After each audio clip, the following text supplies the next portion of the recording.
picking out any person who has a better policy, we should be able to rally around that individual to make sure that we elect that individual as the next president of the government. I don't know whether I answered your question, sir.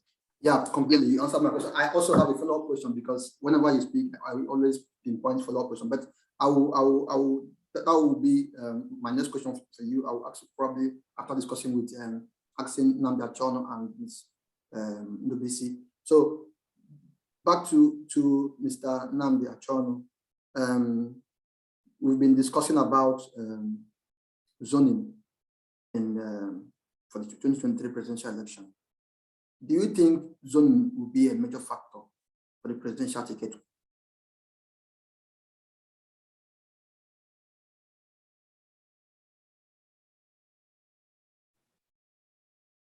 You muted your, can you please unmute?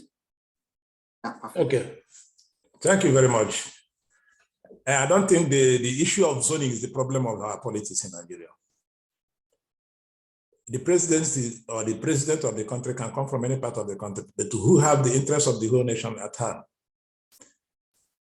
Yes, it might bring an Igbo or Southeast president, and he failed woefully. Then everybody will blame you. People are looking for presidency. You people are looking for presidency, and now you have the presidency. What did you do? Check out the people that have ruled Nigeria. There's no road going to Ota. Cannot see a better road going to Ota. The same thing that cannot see a better road going to Uteke. Buhari himself, there's no safety in the state he comes from. Even in Douala, when he was in Douala last year, there was also a kidnapping issue going on that place. So the issue of zoning the presidency, it depends on the constitution of the land. If the constitution says zoning is the way, then let them follow the zoning. The most important thing for that country, that's a restructure. I will come to that restructure. I will come to that because that has been PDP and that article message for the past 4 years.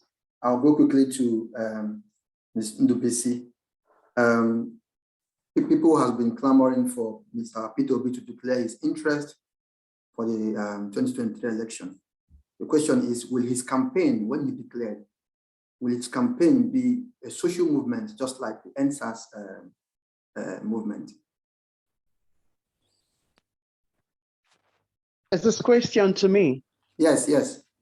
I'm sorry, I'm going to take your attention totally out of this question in context because, First of all, in my role as a UN staff, I don't venture into the country's politics. But I might be able to speak as an individual.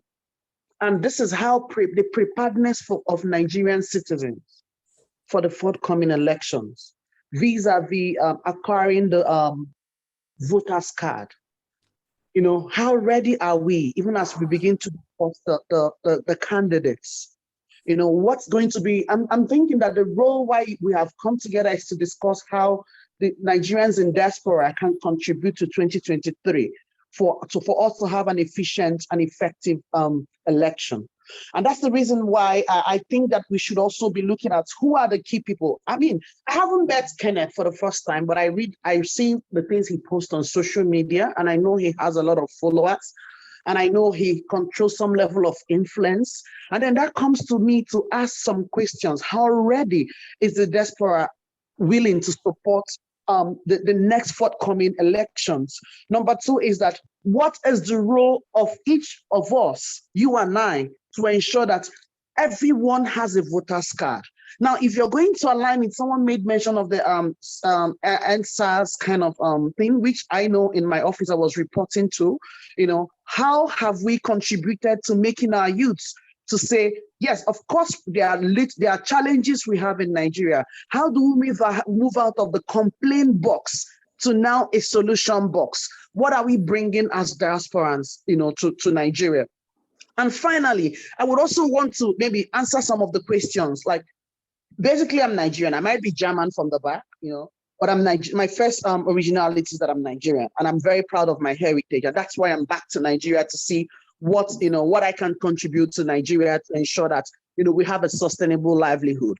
But to be sure that you and I, what roles have we done? I remember I lost my younger brother last year because he died because he wanted to contest for a senatorial position. What happened? One of the things he did, which I'm very proud of, is that when we got back to the village where they says charity starts from home, we discovered people did not have voting cards. People did not, and when you don't have a vote, you disenfranchise yourself. You don't also have the mouth to talk. Do you understand? So first of all, we need to own our voting cards to be able to vote. So what have we done in our communities to ensure that everyone has a right to vote? It's not enough to talk from abroad. It's not enough to post on the internet. What actions are backing what you're posting? And that's why I'm being very realistic in today's meeting. So what we did within the time we got there, we went to the market park where the buses are loaded from my village to Aba. We told all the buses, follow us. We made sure that for that 1 week, buses were convening populace of our community to the INEC office to go and register. Am I making sense here? Yeah, of course. And that enhanced voters registration. And I make bold to tell you, because I work directly with INEC, that a lot of people have not gone to pick up their voters card, and a lot of people have not registered. On January 4th, INEC has as well opened the portal for citizens registration, and people are not making venture to register. So we cannot continue to talk about the candidacy when there are nobody to vote people in, the right candidate in.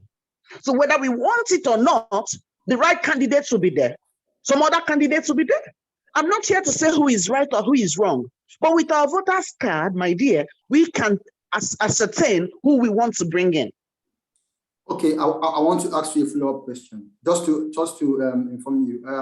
Right now, there is this option on Twitter that's for space, where people discuss about politics almost every day.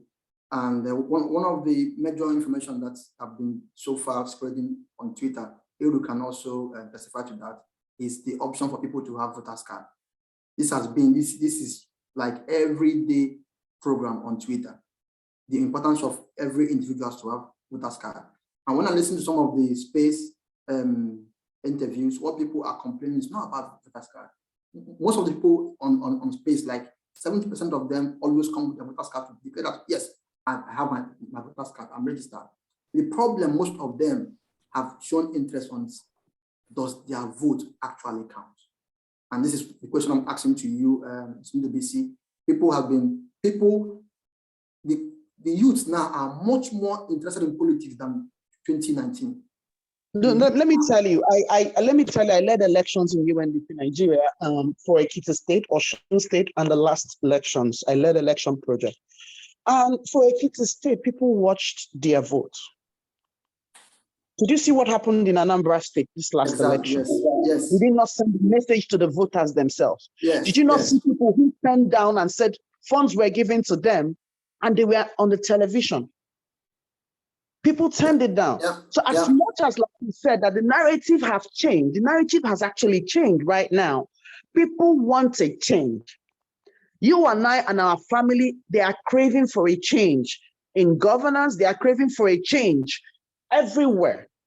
In all cadre of government, people are craving for a change. One of the things that I may want to push for is that being a woman, I would also want women to also engage in leadership positions. You and I, if you're based in Germany, like Angela Merkel, everybody knows me in Nigeria. Whenever I get up the microphone to speak, they know I'm pushing for the women agenda. Exactly. I'm not pushing that women should take over from men, but I'm pushing that women can complement the work of men. And let me reiterate it again, that women has to complement the work of men for governance in Nigeria to effectively be sustainable. We come from a country, or you're chatting from a country where Angela Merkel just handed over to a guy, having led Germany for a long time. We can find out from the economic policies of Germany and from the security policies, from the diplomatic missions and policies, that things really went well. Do you understand? And this has nothing to do with whether we have credible women. We have credible women in Nigeria. We have women who can deliver. There are lots of them. As we sit right now, Obieze Ekwesili is leading the transition team for Soludo in Anambra State, putting people through on what they need to do. So this is an area I want us to begin to galvanize discussion and trigger discussions about things like voter education, things like participatory governance, things like vote buying, things like, corruption while voting is going on, things like people selling their conscience and you're eating that money that will only do you for 1 hour, 1 second, and then you come out and complain that they're not nothing. Do you understand me? So it becomes a worrisome situation if 6 of us here can actually say in our communities, we're bringing in buses for people to go and register. Or even task people within our communities, because some of us belong to communities where we have platforms for development or vigilante. We all contribute maybe 10,000. What is 10,000 from there to INEC boss? And then INEC will tell us when they will go and pick up their voters card. We'll move them again. Have we not done enough? That's right. Have we not? So we're thinking about the bigger thing and leaving the little thing that can actually give the taste of the food. You cook 50 bags of rice, you don't add Maggi cubes, you've made a silly mistake. So these are things that build up our elections that people are not looking at. And rather than concentrating on the candidacy, concentrate on people's voting right that disenfranchises them for another 5 years, 4 or 5 years. So this is my own input, and this is where I see our voters card is our weapon of change, whether we want it or not. And the more massive awareness or campaign we push out there with that voters card message, the more you see the candidates contesting begin to shiver. Anambra State was a game changer. People respected people's views and votes, and we believe